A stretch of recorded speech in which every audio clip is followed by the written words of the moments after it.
Hello and welcome back to Borderlands 3, to another exciting video for you guys on DLC 1. But before you guys leave, there is absolutely zero spoilers. So if you guys haven't played it yet, don't worry, there'll be a completely spoiler-free video for you guys. This guy is a crew challenge boss that has absolutely zero relevance to any storyline whatsoever. But he's actually one of the best places I've ever seen for class mods in Borderlands 3. So this video, I'm going to be showing you guys where to find him, how to kill him, and the new class mods. All 4 of them, I have them already. I actually have had them for quite a while because they're actually really easy to obtain in the new DLC, which is crazy because they're really good class mods. So first of all, this guy's name I believe is pronounced Loco Chantel, correct me if I'm wrong, but I think that's how you're supposed to say it. And he's a crew challenge boss in the new DLC 1, the Moxie's casino heist thing. I forget what it's called. There's just too many words and I just keep forgetting them. But anyways, the place to find Loco Chantel is in the VIP tower entrance, and he's super close to the fast travel station, which makes it a super easy farm. Plus, there is an ammo dump literally right here. As for loadout, he does have a shield, he does have armor, and he does have just a normal health bar underneath that altogether.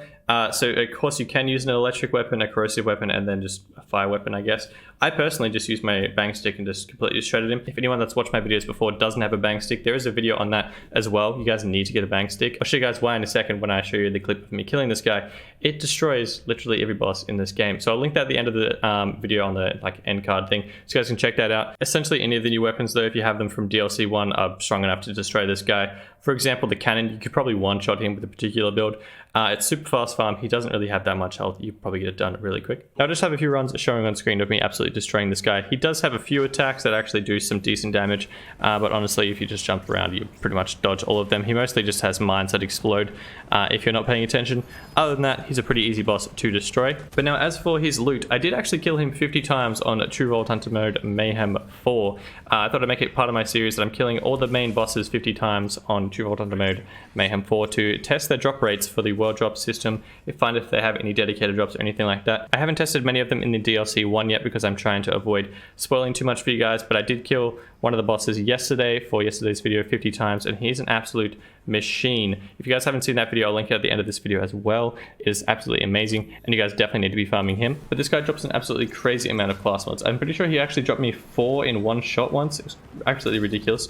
Out of the 50 runs though, I got 27 class mods, which is more class mods than we got in 50 kills of the Agonizer 9000, which was the #1 spot for class mods. In saying that though, he does only drop the new class mods that are part of the DLC 1. He doesn't drop the class mods that were in the game already, just the new ones, which is good if you guys are just going for the new ones, so he's only got those in his loot pool. Makes it way easier to farm him. Now I am playing as Flak, so I actually got 21 out of the 27 class mods being Flak specific. I got 3 Amara ones, 2 Mose ones, and 1 Zane one. But it is already in the game that if you're playing a particular character, they tend to drop a lot more class mods that are for your character because, you know, that's likely what you'd be farming for. But test it out for yourselves. I assume they'll do the exact same thing if you guys are Amara. They'll probably drop 20 plus Amara class mods or Mose, Zane, etc. As for world drops though, he did only drop 7 world drop legendaries. They are all the new weapons out of the DLC, so he doesn't drop any of the old ones. At least from my experience, he didn't drop any.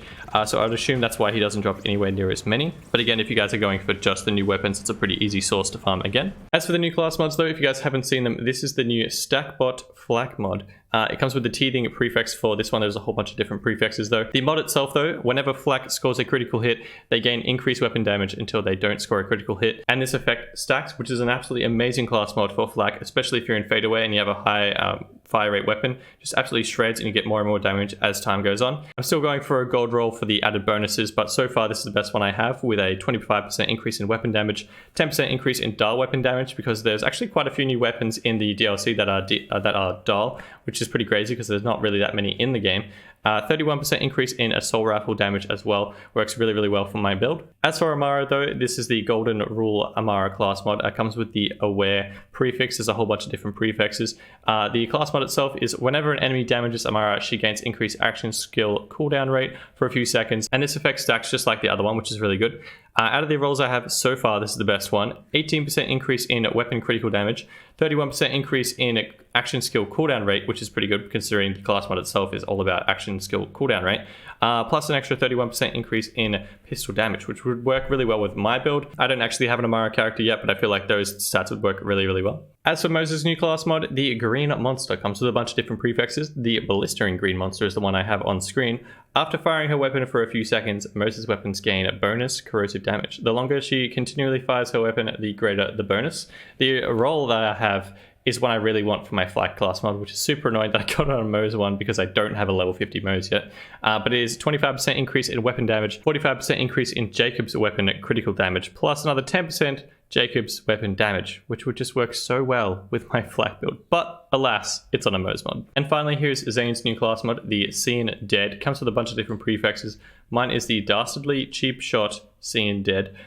The effect itself is whenever Zane damages an enemy with his weapon, he has a chance to automatically activate all of his kill skills. Additionally, his kill skills gain a 25% effect bonus, which is pretty damn good. The role I have, I actually haven't got too many good rolls out of it so far, but 31% increase in sniper rifle damage, 25% increase in T-Door weapon reload speed, which isn't really useful for anything, but 54% increase in weapon charge speed. I just feel like would work really, really good with a Cutsman, and I want that on one of my class mods, but I've never seen it anywhere but on this class mod. But yeah, all these class mods sound actually really good, and I'm keen to actually make some more characters so I can get some level 50s going, so I can try these ones out. I only have a Flak one right now, and I've got like a level 40 Mose, which I just need to hurry up and finish so I can actually test out her build. But if you guys have the other characters, let me know in the comment section down below how they compare to the old ones. Are they like super OP? Are they amazing? Should I be getting an Amara build going? I think I'm going to start an Amara build right after Christmas. I'm buying a super expensive PC, which is just going to actually send me broke, but it's going to be worth it. We're going to be streaming an Amara playthrough, I think, is the idea. So let me know if you guys are keen to see that, because I'm going to be streaming an absolute crap ton once I actually have a computer that actually can stream without freaking out. I thought I already had a nice computer, by the way, but it just refuses to stream without absolutely blurring the entire screen.